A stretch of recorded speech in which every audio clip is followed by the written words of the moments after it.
Կրկին բարև ձեզ հարգելի հայրենակիցներ, նոր ես դուրս եկա Երևան կենտրոն քրեակատարողական հիմնարկից, տեսակցեցի պարոն Վարդան Ղուկասյանի հետ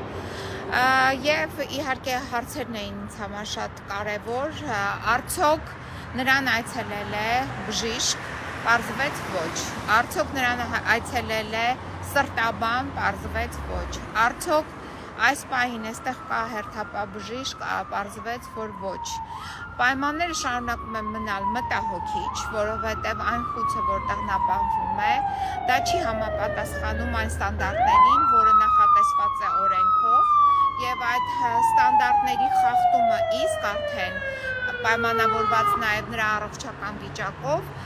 բերում է ավելի վատթարացման նրա առողջության։ Մենք այս պահին ունենք նորից տալգնապային վիճակ առողջության հետ կապված, մինչդեռ պացիենտի այստեղ այսպես մենք պետք է արդեն ձևակերպում մտանք պահանջը եւ նրա ցուցումը նրան համապատասխան բուժօգնություն տրամադրելու, այս պայմանությամբ կարող ենք ասել, որ Հայաստանի Հանրապետության իշխանությունները մերժում են։ Սա կոպիտ խախտում է անմարդկային վերաբերմունք է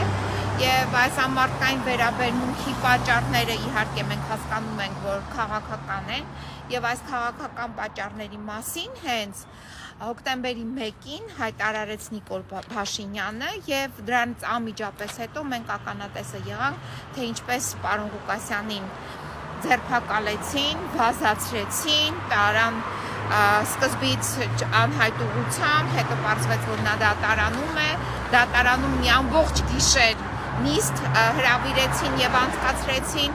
եւ պահեցին նրան դատարանի այդ